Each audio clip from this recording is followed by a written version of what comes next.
Goeiedag, ek hoop het gaan sommer baie goed met jou. Baie dankie dat jy vir hierdie geleentheid ook by my aansluit en vir 'n oomblik saam met my rondom die woord van die Here is. Hoe dink jy oor God? Dink jy nog groot oor die persoon van die drie-enige God en sy werking binne in jou lewe, binne in die lewe van die geloofsgemeenskap van die kerk en ook binne in die wêreld? Of het die realiteite, die sogenaamde realiteite van die wêreld en die uitdagings daarvan dit vir jou moeilik gemaak om groot oor God te dink? Het jy naderhand begin vaskyk in dit wat jy beskou as realiteite? En het God se figuur vir jou dalk geleidelik al hoe kleiner geword? Want sien, 'n mens wat groot dinge van die Here verwag, is iemand wat groot dinge van die Here beleef en dit ook sien. Maar iemand wat nie groot dinge van die Here verwag nie, lewe binne in omstandighede baie keer met 'n tipe van 'n hooploosheid en 'n uitsigloosheid, omdat hy nie verwag dat die Here derentyd ook 'n verskil kan maak en dit inderdaad ook wil doen nie. Dit is so belangrik dat ons met hoop lewe. Dit is so belangrik dat daar hoop is, dat daar uitsig is. Dit is so belangrik dat ons verby kan kyk by die sogenaamde realiteite en iets van 'n geopende hemel kan raak sien van God wat besig is om te regeer, wat ingebreek het binne in hierdie wêreld en teenwoordig is ook binne in hierdie wêreld en konstant ook besig is om dit te doen nie. En hierdie teenwoordigheid van die Here maak dat verandering, vernuwing die heeltyd ook moontlik is en dat ons dit inderdaad ook kan verwag. Selfs wanneer dit vir ons in ons eie lewe voel of dit maar 'n bietjie moeilik is, asof ons 'n bietjie vasgeloop is ook binne in onsself. Partykeer 'n klomp sonde binne in ons lewe is dat ons wonder, hoe kan goed dan verander? Belangrik dan om te weet dat God ook kan en dat God inderdaad ook wil en dat ons ook hoop verwag en die nuwe ook kan sien ten spyte van dit wat ons vir die oomblik ook beleef. Ek wil die geleentheid saam met jou rondom die woord van die Here wat na jou toe kom uit Esegiel 47 van vers 1 tot 12, wil ek met jou begin rondom woorde van Psalm 46. Psalm 46 vers 11 en vers 12 wat sê: Bedaar en erken dat ek God is, hoog bo die nasies, hoog bo die aarde. Die Here, die Almagtige, is by ons. Die God van Jakob is vir ons 'n beskutting. En dan ook as ons as gelowiges by mekaar is, ook daardie besef van Matteus 18 wat sê, waar 2 en 3 in die naam van die Here by mekaar is, daar is hy ook by hulle teenwoordig. En daardie belofte van Matteus 28, onthou, ek is by julle al die dae tot aan die volëinding van die wêreld. En mag daar dan vir jou genade en vrede in oorvloed wees deur jou kennis van God en van Jesus Christus die Here.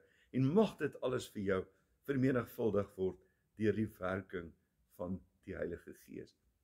Ek is so bang dat ek so meegevoer raak oor dit wat ek graag wil sê, dat ek dalk nie die teks behoorlik saam met jou lees nie. So kom ons lees vir 'n oomblik uit die woord van die Here uit Esegiel 47, daarvan vers 1 af tot vers 12. En as ek 'n bietjie vinniger lees, ek lees dit uit die 1983 vertaling, dan verskoon my maar ook daarmee. Hemel Here, baie dankie dat ons die Bybel kan oopmaak, dat ons dit kan lees, en dankie dat ons sommer elke keer opgewonde kan raak daaroor, dat U met ons praat en dat U vir ons uitsig gee, toekoms, drome, dat ons verder kan kyk as dit wat ons uiteindelik sien, verby die horisonne. Here, want U is bokant buite alles rondom ons. Dankie dat U heerlikheid ook elke geleentheid ook wil vul, soos hierdie ook. En ons bid dat U saam met ons sal wees, binne ons uitdagings wat ons mag hê, wat uiteindelik ook mag verskil. En ons wil bid dat U verheerlik sal word in Jesus se naam. Amen. Nou kom ek lees saam met jou in Esegiel 47. Dis 'n bekende gedeelte wat jy al baie keer gehoor het. Nou, in die 2020 vertaling is daar 'n bietjie in terme van getalle, lyk dit so 'n bietjie anders. As hier gepraat word van 500 meter, dan sal daar miskien gepraat word van 'n kilometer of wat ook al. Die man met die meetstok het my teruggebring na die ingang van die tempel toe. Toe sien ek daar kom water onder die tempel se drempel uit, aan die ooste kant. Met ander woorde, aan die voorkant van die tempel, want die tempel het oos gekyk. Die water het regs van die tempel weggeloop, suid van die altaar verby. Die man vat my toe by die noordpoort uit om na die buitenste oospoort toe. Daar syfer die water toe regs langs die poort uit. Die man het oos gestap en met die maatlyn wat hy by hom gehad het, 500 meter afgemeet van die oospoort af. Toe laat hy my deur die water loop. Dit was enkel diep. Hy het my nog 500 meter afgemeet en my deur die water laat loop. Dit was nie diep. Hy het nog 500 meter afgemeet en my deur die water laat loop. Dit het by my heupe gekom. Toe meet hy nog 500 meter, maar toe was die water 'n stroom waar ek nie kon deur nie. Die water was diep sodat 'n mens sou moes swem. Dit was 'n stroom waar 'n mens nie deur kon loop nie. Die man sê toe vir my, sien jy dit, mens? Hy laat my toe al langs die stroom terugstap. Terwyl ek so terugstap, sien ek daar staan groot, hoë bome, weerskante op die stroom se wal. Aan die ander woorde, 'n gesig wat anders is as toe hy weggeloop het van die oospoort se kant af. Die man het vir my gesê, hierdie water loop weg na die streek oos toe en af na die Jordaanvallei toe waar dit in die dooie see sal inloop. En wanneer dit in die dooie see inloop, sal die water van die dooie see vars word. En ons weet mos dat die dooie see so ongelooflik laag is en dat dit so geweldig sout is. Hulle praat van, ek dink iets soos 10 keer meer sout as wat die gewone see sou wees. Waar die stroom ook al kom, sal dit wemel van al die soorte diere en sal daar baie vis wees. Die water loop af na die dooie see toe en sal die see vars maak. Waar die stroom kom, sal alles lewe. Daar sal vissers langs die dooie see staan, van En-Gedi af tot by En-Eglaim. Dit sal 'n plek wees waar hulle nette droog maak. Daar sal net soveel soorte vis wees as in die groot see. Aan die ander woorde, in hulle konteks as in die Middellandse See en net so baie. Net die water in die moerasse en kuile langs die dooie see sal nie vars word nie. Hulle moet sout bly. Aan die ander woorde, sout ook wat nodig is by die tempel, wat nodig is by die kultus. Weerskante op die wal van die stroom sal allerlei vrugtebome groei. Hulle blare sal nie verlep nie en hulle vrugte sal nie opraak nie. Hulle sal elke maand dra, want die stroom se water kom uit die heiligdom. Die vrugte sal daar wees om te eet en die blare om genesing te bring. En dan wil ek sommer vir jou in Openbaring, hoofstuk 22, wil ek sommer net vir jou lees. Nou, 'n gesig wat nou 'n bietjie baie verder staan as hierdie gesig in Esegiel. Toe het die engel my die rivier met die water van die lewe gewys. Dit is helder soos kristal en dit stroom uit die troon van God en van die Lam uit. Tussen die hoofstraat van die stad aan die een kant en die rivier aan die ander kant staan die boom van die lewe. Hy dra 12 keer per jaar vrugte. Elke maand lewer hy sy vrugte. Die blare van die boom bring genesing vir die nasies. Ek wil graag 'n storie met jou deel, 'n verhaaltjie met jou deel, wat nogal aansluit by dit wat ek vandag saam met jou gelees het. Toe ek nog 'n klein seentjie was, of ook nie so klein nie, hier in my hoër laerskooljare, het my pa 'n stukkie grond gehad, daar aan die Palala rivier, hier naby 'n plekkie met die naam van Oeveryssel en Marken. En op 'n stadium was dit nogal geweldig droog geweest. En ek het eendag sommer so om een of ander rede na die rivier toe gestap. Die rivier wat droog was. En toe ek in die rivier inloop, in die bedding inloop en so 'n end aanloop, toe sien ek iets wat besig is om te gebeur. Daar was 'n stroompie water, so klein stroompie water, wat besig was om in hierdie rivier se bedding af te kom. Soos wat die water geloop het, was dit besig om die stoffies so aan te jaag van hierdie droë rivierloop. En dit was vir my ongelooflik geweest. En vir 'n oomblik het ek daar gestaan en gesien, maar hierdie water bly aanloop. Want eintlik was my verwagting geweest dat hierdie stroompie, wat so klein is, teenoor hierdie geweldige rivierbedding wat so droog is, uiteindelik maar net gewoon sal verdwyn, sal verdamp. En toe dit nie gebeur nie, toe het ek huis toe gehardloop. En ek het my pa gaan roep. Ek het vir hulle gesê, hulle moet kom kyk. Daar's water wat besig is met die rivierbedding af te kom. So, my woorde was, kom kyk, die rivier is besig om af te kom. En so het almal wat my ook aanvanklik nie geglo het nie, saam met my na die rivier toe gegaan en het ons gekyk hoe die water besig is om verder en verder te gaan. En terwyl dit so loop, het dit begin styg en styg en styg en styg. En al hoër begin gaan en die breër stroom wat aan die agterkant was, het ook gekom. En dit het vorentoe gegaan, vorentoe beweeg, al hoe dieper begin raak. Dit wat uiteindelik so klein begin het geweldig groot geraak. En wat het dit gedoen? Hierdie stroom het seën gebring. Dit was 'n teken gewees van seën vir die volgende tyd. Want as hierdie water gekom het, dan beteken dit dat dit lewe sou bring. Dit sou lewe bring vir die vaderlangs wilgbome en die ander bome, die Nyala bessies, of wat ook al wat langs die rivier gestaan het en wat gegroei het. Dit sou lewe bring. Dit sou water bring wat na die lande toe kon gaan. Dit sou water bring, sou 'n mens die woorde kon gebruik van Dominee Oeverduin van Johannes 4, die vrou by die fontein. Water vir die was, water vir die vat, sou hierdie water bring. Dit sou sommer 'n stuk opgewondenheid bring by 'n mens. Saam daarmee sou dit kon gebeur dat die visse in die rivier sou kon afkom. Hierdie water sou die rivierbedding sou alles skoon maak, sou dit net op 'n spesiale manier laat wees, 'n teken van inderdaad nuwe lewe. Nuwe lewe wat die kuile, die een na die ander ene vul en vol word. En dit is amper iets van die storie van Esegiel 47. 'n droom vir ballinge. Droom vir mense wat as gevolg van hulle sonde binne in die ballingskap beland het, daar in Babel beland het. En eintlik kwaliek 'n toekoms kon sien. Ja, en dan die ergste is, terwyl hulle binne in die ballingskap sou wees, was die moontlikheid en die werklikheid dat hulle nog steeds sonde gedoen het, ook waar. Maar ten spyte daarvan, kom daar vir hulle 'n droom.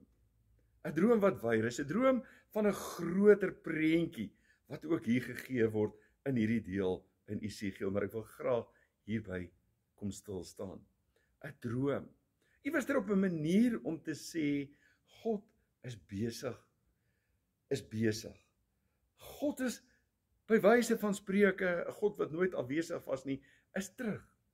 Is terug by julle om vir julle 'n nuwe toekoms, 'n nuwe droom te gee, 'n nuwe tempel wat uiteindelik sal staan, waaruit die seën van die Here ook sal vloei, sal verder vloei as net gewoon die tempel. Wat verder as die heiligdom sou loop, wat spesiaal sou wees en verder sou loop en 'n verskil sou maak in daardie omgewing waar 'n mens geen hoop sou kon kry nie. Stroom wat so ver sou gaan om uiteindelik in die dooie see, daardie see wat so laag is, wat so sout is, dat jy letterlik op die sout kan dryf, dat daardie stroom daar sou inloop, die Jordaan daar sit, soos in die Jordaan sou inloop en daardie dooie see uiteindelik ook so lewend maak en dat daar weer visse sou wees en hengelaars sou wees langs die rivier wat kon nette droog maak en alles, die tekens van lewe. Die ervaring sou nogal in daardie wêreld wees dat jy dit kwaliek sou glo, omdat dit so droog is en as daar nou maar 'n stroompie by die oospoort, by die hoof ingang sou uitloop, dan sou jy kwaadlik verwag dat dit ver sou loop. Dan sou jy kwaadlik verwag dat dit vorentoe sou gaan. Maar hier gebeur dit inderdaad, dat dit al hoe dieper word, enkel diep. Verder, tot naderhand, as jy verder afstap met die stroom, dat jy naderhand moet swem, om daar deur te kom, want die water is nie te diep. En as hy terugstap, die lewe, die bome wat staan, die bome wat vrug dra, wat aan mekaar sou vrug dra.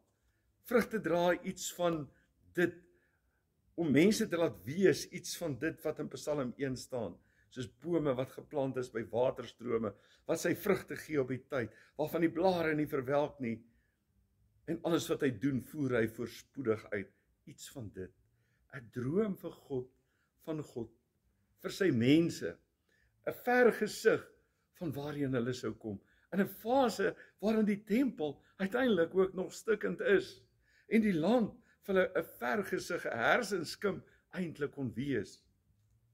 Die punt daarvan is dat God droom. Is dat God heeltyd droom.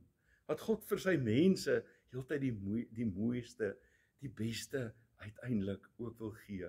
En dat sy teenwoordigheid, van dit vloei, hierdie water vloei vanuit sy teenwoordigheid. Ek sou kon sê oor die Palala rivier, dat die water ook van daar uit die berge uitkom, van God se kant afkom, God se genade, wat ook is, genade water, maar hierdie water, wat hier uitloop, vanuit die heiligdom, die seëninge, wat die Here uiteindelik ook vir sy mense wil gee. Soms wil ons self bepaalde dinge uitreken, bewerkstellig. Loop ons in onsself en ons denke vas. Loop ons onsself binne die uitdagings van kerkwees, van geloofsgemeenskappe, loop ons vas. Loop ons vas, want iewers maak ons God se saak. Maak ons dit waaroor hy beheer het, maak ons eie en kyk ons vanuit ons eie oë daarna. Word ons die besitters van dit wat uiteindelik aan God behoort en dit waarmee hy besig is. Want om te verstaan, die kerk,